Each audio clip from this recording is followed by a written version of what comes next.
how do I figure it out? I think, I mean, you really have to know your customers well. I mean, this is the bane of all genuinely good marketers, right? Is that you have to know your clients and your customers and your prospects well enough to understand what really brings them pain, you know?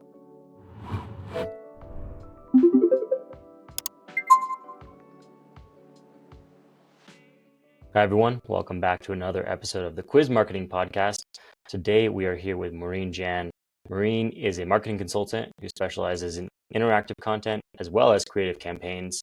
We had a really cool conversation a couple weeks ago about quizzes, and so I wanted to invite Maureen on to talk through how she's been using quizzes in different use cases, because I thought not only the use cases, but also the thinking behind it was really innovative and different and insightful. So thanks for being on.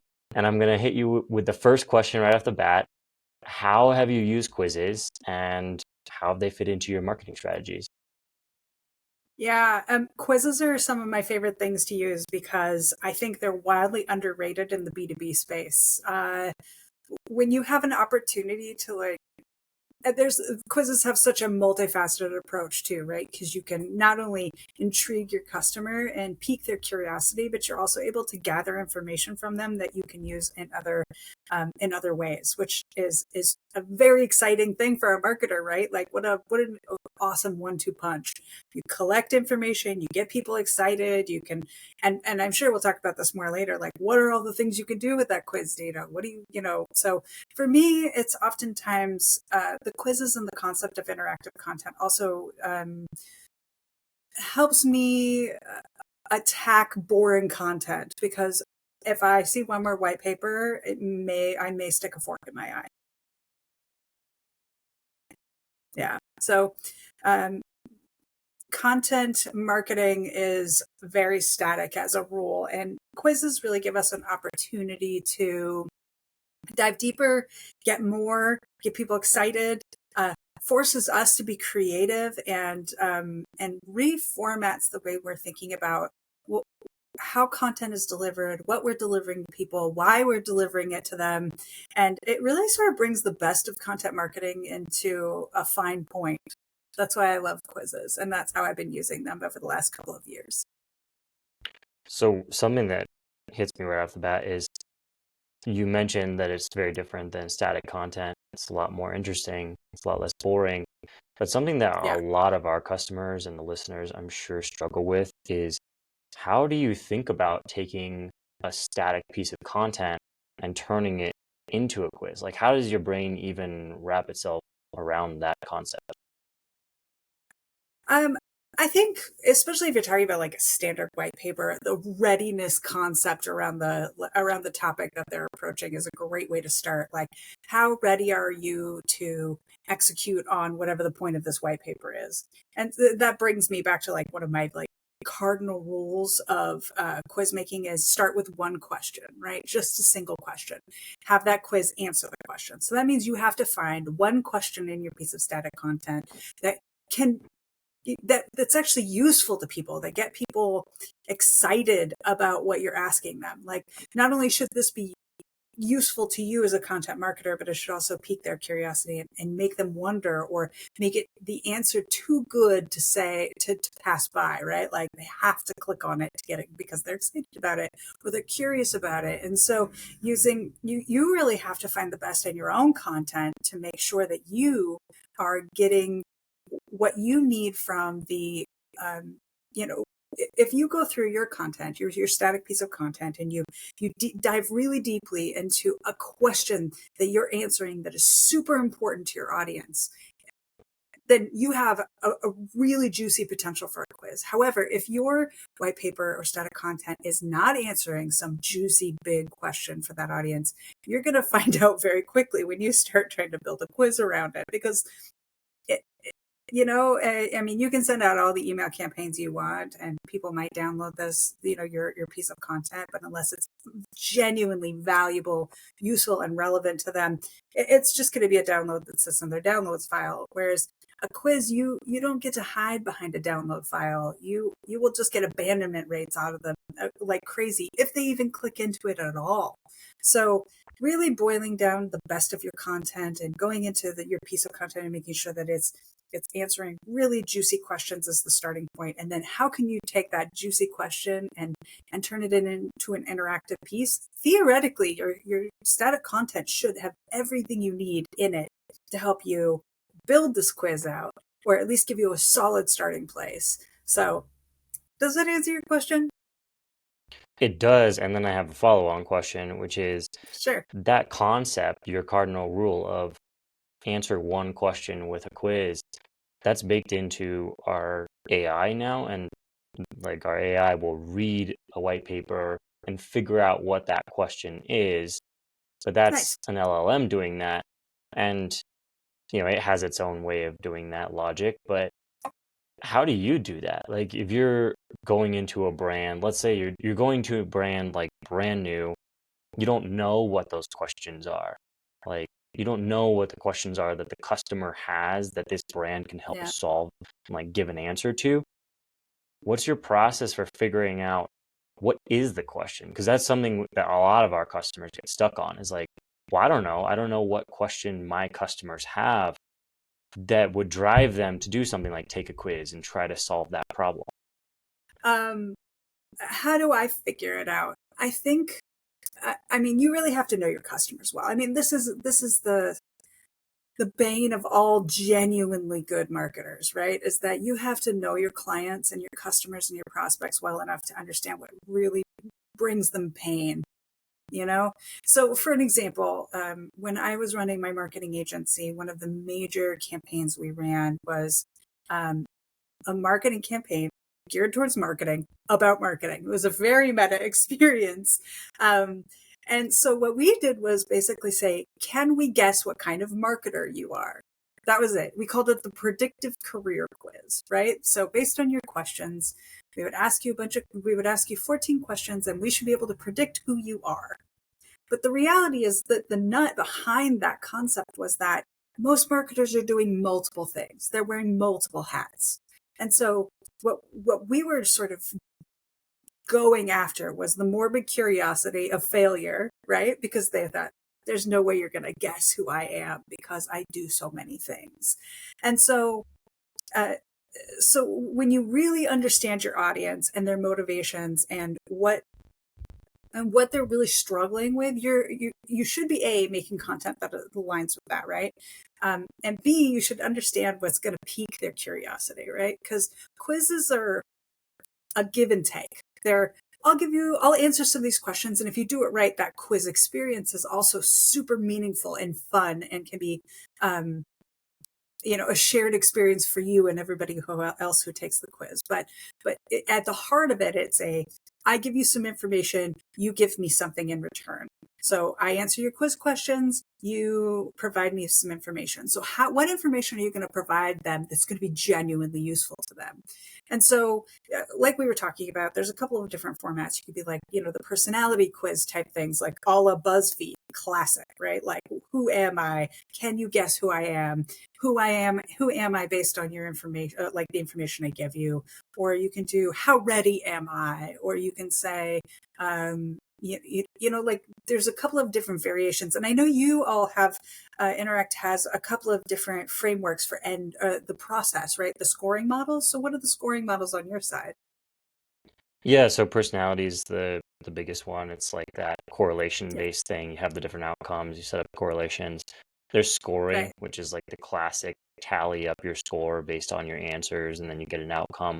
And then there's like a Right. straight up true false knowledge test where it's like every Okay. question has a Like a correct grade. answer. And yeah, and those are kind of fun when you're doing something like, do you actually know how something works? And then you can give There them you go. feedback right off the bat. So those are the three primary Yeah. formats on our side. That makes sense. So, I mean, those are great. What a great place to start with your quiz too. Like when you are reading this content or you're going through your static content, you think about does this lend towards that personality profile? Does it lend towards is this something you need to know? And if it is something you need to know to do your job, are you, what grade would you get in our pre-test, or test your knowledge, or something along those lines?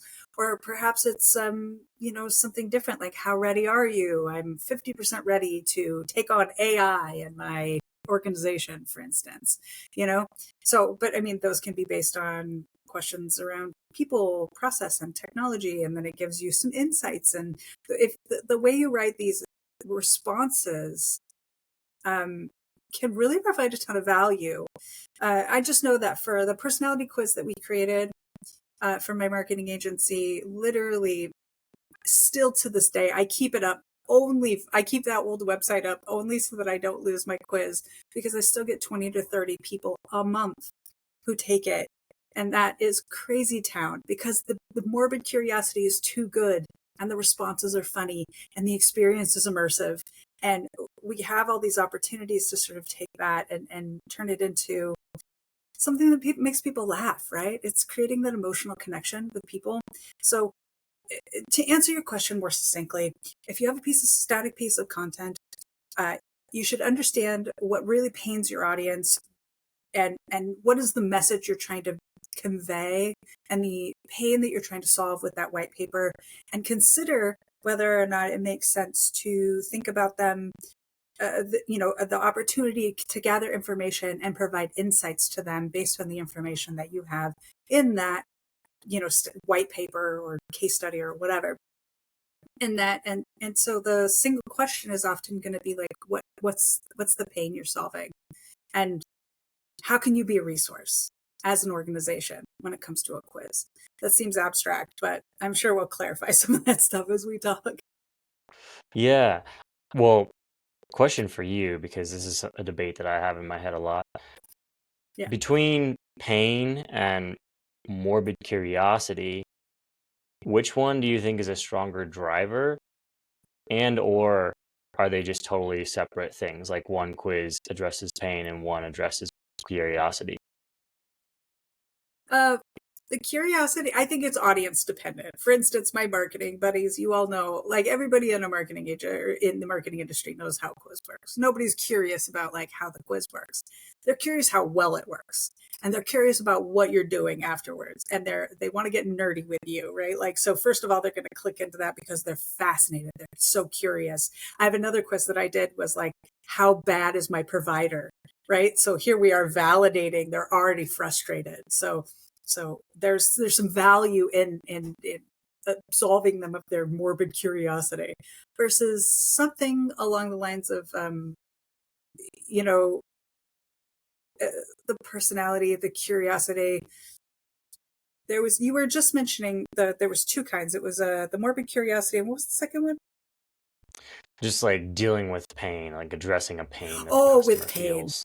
Yeah, I don't know. I feel like they overlap, and it's more of a Venn diagram kind of space, right? Because if you have a provider that is not doing their job, that's a pain, but they're also morbidly curious. So maybe you start with the pain, and then the first domino falls, and then you're able to push over that second domino about your curiosity. So I think curiosity is a great core for these quizzes. If you are curious about how somebody is thinking as a marketer, or somebody who's developing a quiz, and they are curious what the results are, you're going to have a winning quiz. If you don't go through that process, though, you're going to be missing something. There's going to be so I had a failed quiz, and it was really, really bad. Like, it was really boring because I wasn't curious about this particular topic. It was just associated with a corporate piece of content. And then B, nobody cared, right? On the other side of that. So I think the real challenge there is there has to be curiosity on your side about what's happening, and there has to be curiosity on their side about what kind of value you're going to bring to the table. But I mean, once again, this is just good marketing, right? If you bring genuine value to your customers, and you're bringing genuine value with your content, your information and content and engagement is going to be way, way higher. There's just no getting around it. Yeah, I totally agree. And the thought that's in my head that's just kind of like a light bulb is, if you've ever heard Mr. Beast or like another YouTuber talk about how they create like this waterfall of people staying engaged throughout the video.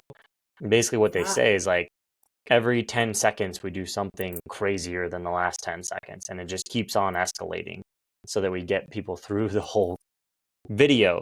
And what I started to piece together as you were talking is like maybe the pain is what drives them to click the button. Like you identify that question that is, okay, you're feeling this pain, so you want to figure out what the answer is. Then the curiosity carries them through the quiz questions, like through the actual interaction. That's So then my right. question for you, well, first of all, if you think that's accurate, and then second of all, what do you think the third thing is in that Venn diagram, specifically the results of the quiz? Like, what does that add? So if we Yeah. have pain, curiosity, and then it's like, it's, you probably have better words for this. It's something around like validation or like Yeah. self-knowledge, like something that's, I feel seen. Yeah. Yep. I love that. I love that. I I'm thinking about like this is ridiculous, but it was a super effective quiz. I took a quiz. Have you ever heard of the brand Pros? It's it's like a hair care. Um, so the brand Pros is this hair care system essentially. And as you can see, I have crazy bonkers lion's mane hair, and I was struggling with keeping like it just didn't love the way it was looking. So Facebook ad, of course, like give me a Facebook ad.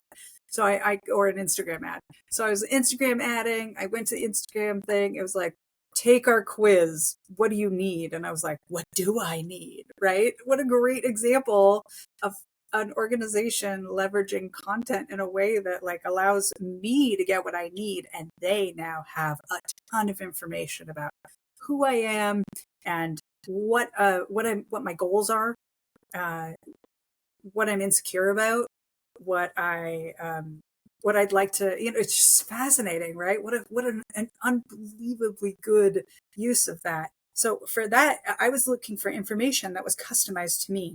Um, so I could make next decisions on what product I should buy. But, and sometimes for some of the other quizzes, when the validation has been a big one. So when it was the training provider challenge, like, or the provider was frustrating, and so they took this quiz and figured out how their provider, ranked in the scale of things, and they got a negative grade or whatever. They were like, "See, I knew it, right?" So that's the whole validation, being seen. There, so it's information, customized information. There's the validation. There's I think there's also just entertainment. I think there's some entertainment value. Um, I'm just thinking about the other quizzes that I've done. There's another quiz that I'm working on right now for one of my corporate clients that is that's talking about digital enablement. And so this is also customized information. They're looking for a strategy that specifically aligns towards what they're what based on the questions, the answers to the questions. They're going to get an email that's super detailed and includes a conversation guide so they can have this with their organization and all kinds of good stuff. So I wonder if we can boil those categories down to validation and customized information. I agree. And customized information is becoming more and more prevalent, especially as Yeah. we're seeing the shift towards a chat experience where the information that's being given to you is not generic. It's, I have a question. What's the answer to my question based on this corpus of data that's out there in the world versus the previous paradigm of I'm going to search for something, I'm going to read through articles and papers and whatnot and try to find my answer. It's like your Mhm. answer is already found for you. And the Yeah. quiz kind of does that, right? It's like it does that, Yeah. but in a very specific way where you can have the control over it. So it's almost like a little bit of a chatbot where, instead of the person asking ChatGPT or whatever, they're asking you. and then you can give them your customized information as a result? Yeah, I feel like there's a filter that you're going through, right? Well, with ChatGPT or some of the AI bots, are going to give you a customized answer. That's true. They absolutely will. Um, I think the difference is you're choosing to filter the the the experience through the brand lens. So, for instance, but this, of course, like my quiz for marketers was before ChatGPT was a thing, so that wasn't even an option for them. Um, and um, and also the results were sort of like a 3 level axis. Like it was very complex the way we did the rubric for the scoring, and so I think that particular one for marketers was probably more customized than most. But most platforms are set up to be a little simpler, and so you are going to probably have 5 to 10 standard answers, right? So if you're thinking about this, whereas AI, there's unlimited answers, right? So I think there's a couple of things that separate that. One is probably the access to the AI, the customized AI experience for your brand or whatever. And I think that quizzes do a better job of giving you as a marketer control over that. Unless you're building a GPT, which no judgment, that's super cool. And I think there's probably like I don't know, you're probably too young for this, but like, did you ever play the text games like the go through door? Alexa has one called Open the Magic Door, I think. And they used to be like text games like this. And I kind of think of this, it might be interesting to do a quiz in that AI approach, where it's like guiding them through an experience, which then gives them some kind of result. So I actually think that has some juicy opportunities. But I think for for this conversation, the reality is like we really have a strong control over the brand experience, and people who come to us are coming knowing that bias is there, which is actually okay. Like for instance, with the hair care process, I was curious what that brand was going to recommend for me. That was actually what I was there for. And I have spent more than one day looking at that label going, is this customized for me, or is this one of 7 different types of shampoo? Like I've literally thought about the variations on that. But um, it just, we have such an opportunity to, and once again, if we position it well, such an opportunity to collect and have a dialogue with our customers through the quiz process. Whereas you're not gonna get that on the same level as other pieces of content because there's that interactivity experience. However, you can take it to the next level in the AI world when you're talking about GPTs or customizing a GPT based on your information. I think there's a ton of opportunity there, um, but for the average everyday marketer, a quiz is such a great way to engage with your customers in an interactive way. Yeah, yeah, I totally agree. And what I'm hearing is kind of the same thing. Like the control over the experience is the big barrier. And we've started playing with implementing GPTs into the quiz because it's a very natural tie-in, right? Like you Yeah, can just have the results hit a prompt and then that generates something with AI. The issue there that we're running into with customers is like, how do you control what it says? Where with a quiz, even if you have 7 or 10 set answers, you can set what those answers are yeah, versus a GPT. You can feed it your information and tell it only answer from this, but we all know that the AIs can go off the rails a bit and kind of say things that don't make sense. And so, you know, yeah, it's almost that issue of like that old jam study where like too many options is worse than fewer options. And so yeah. a quiz, despite the limitation of having fewer options, could actually yield a better experience for the customer and then also for the brand. Like it's just it's a lot to wrap your mind around to think about like how do we make sure that this doesn't tell our customers some crazy random thing. Yeah, I agree. And I think if you're aware of those limitations and you're going into it eyes wide open, especially as a brand who's trying to develop something, and maybe even lean into it, like when I think about the marketing agency and us trying to predict what kind of marketer you were, like we just leaned into the fact that this was It's a quiz. This is like a legitimately BuzzFeed entertainment level quiz. Even with the BuzzFeed entertainment level quiz, knowing that there's a brand bias in that process and knowing that there was only so many answers, I think we had 12 answers. At the end of the day, we were able to capture all of the data they put into our rubric and output not only results for our customer or prospect, we were able to collect all that data and turn it into another ebook. So that was really cool because, and I'm not sure that's something I'm not sure. I don't know enough about the GPTs and the way they're built and what sort of back end reporting there is.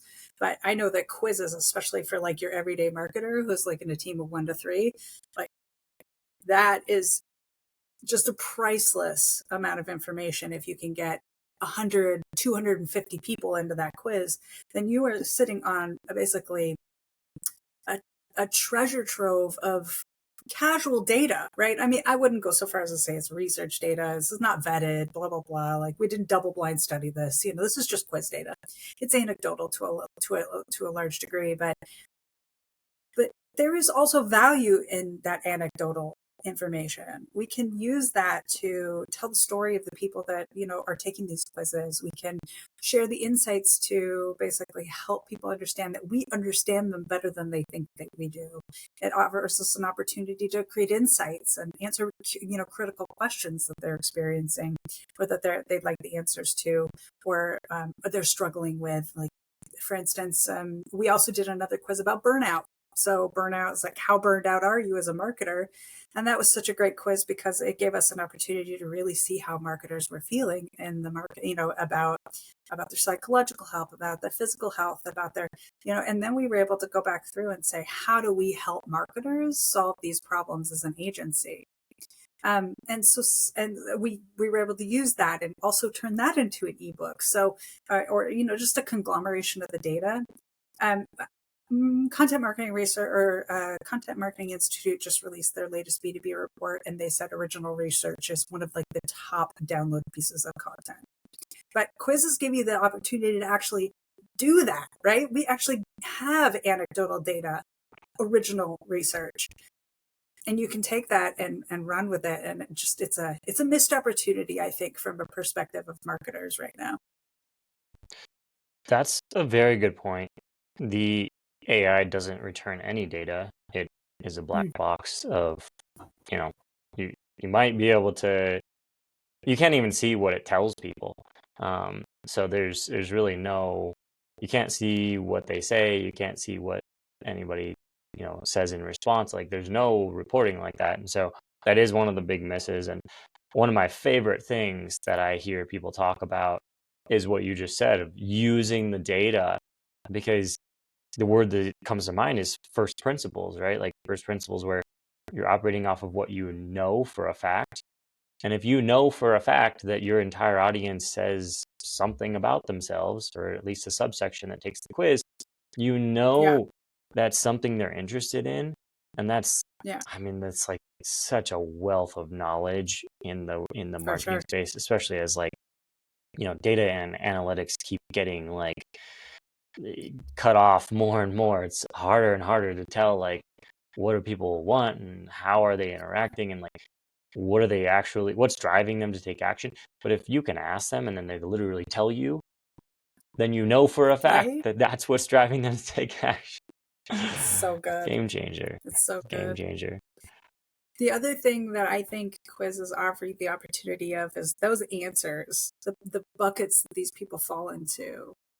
If you have a way of validating whether or not you got it right or they're excited about their results, whereas so in my quizzes, I oftentimes will do like a mini result. And if they're excited about those mini results, they can get extended results after they give us their email address, right?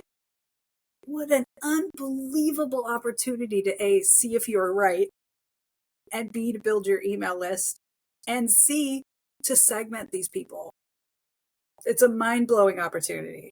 So for the Rate Your Provider quiz that we did, if they get if their provider, we're actually grading them like in school, A, B, C, D, F, that kind of thing. So if they get an A or B, We have them.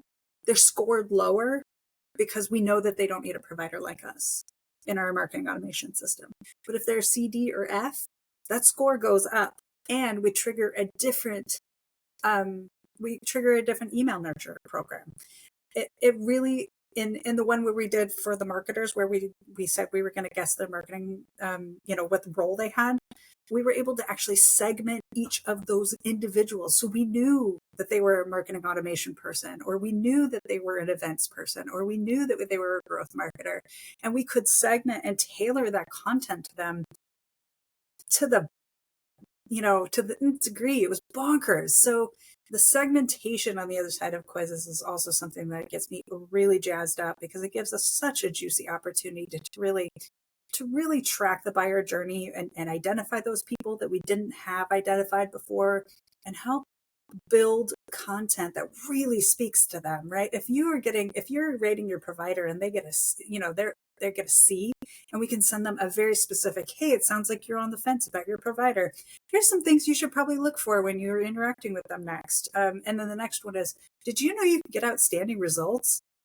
Here's a case study that's really super awesome, and we'll give you some great ideas with your training provider. And the third one's, are you sure you don't want to have a coffee with us? Like, we'll buy you a cup of coffee, we'll hop on a call, just talk about what's going on. Maybe we can help, that versus you have an A, you're like, great job. Good job picking a provider. You're doing great. And the end, right? And then we just let them sort of percolate in the system. There's just the ability to personalize that experience is, I think, invaluable for marketers. True. And if you were to ask me what's the one thing that people don't utilize enough within the Interact platform, it's that. Because you can segment every quiz outcome. You can segment every quiz answer choice throughout the entire quiz. They can answer, question 3, answer C. That fires off a whole email sequence. That's enormously powerful in terms of sending people exactly what it is that they are looking for, or exactly what they're struggling with. You can address those pain points directly, and to have that information before they're even a customer, because quizzes often live in the funnel above someone signing up. It's like, where else are you going to get that data where it's actually accurate, right? Like, you can try the third-party kind of systems, but how often is that just kind of like mumbo jumbo that's not accurate? And then you're sending people the wrong thing, and you look like an idiot, because it's like, hey, I saw you're in Austin, and it's like, I'm not in Austin. I'm in Toronto. So it's like, that can backfire pretty quick unless they actually tell you, and then it's a gold mine. Yeah. This conversation actually just gave me an idea for a blog article, so I just jotted it down real quick. I hope it wasn't too loud. I was that would be such a good article. What do you do with your quiz results, right? Oh yeah, that is great. That is great. Yeah. Well, we can kind of wrap up here. And where can people go to learn more about your approach to marketing? Because this is super insightful. Lots of good things come out. Thank you for that. Where can people go to learn more about what you do? So my website is maureenjann.com. I'm always excited. Actually, one of my quizzes are featured as a case study there. So if you're curious about that one, it's called the Zodiac Quiz. Definitely take a look at that. You can find me on LinkedIn. Definitely reach out, Maureen Jann. And I always love meeting new people. Mention you saw me on the podcast, though, because if you're a stranger, I get all stranger danger about it. But or you can reach me at maureen@maureenjann.com. I'm more than happy to answer questions. I love networking coffees. Always looking for exciting and fun projects. I love thinking out of the box. It's one of my favorite parts about my job. And the nice part is, because I have such a wide, weird grouping of knowledge that spans from the actual coding of websites all the way to writing and design and everything, that I think about things from a really holistic perspective. And I also don't like doing boring marketing. So you combine depth of skill with creative ideas and really create some exciting things. One time, I have to say this, we actually did on the trade show floor, we actually did a silk screening booth, and we were able to actually turn those into leads. And it's one of my proudest moments. So just as an exciting way, just how do you turn these people from quiz takers and to, engage customers, it's a juicy opportunity, and I would love to be part, like having that conversation and thinking about fun ways to engage with them. So that's super cool. I never thought about doing that live. That's definitely different. It's really fun. And like stands out. Well, that's Yeah. awesome. Well, we'll call it there. But thank you so much. I really appreciate your time and sharing your insights with us.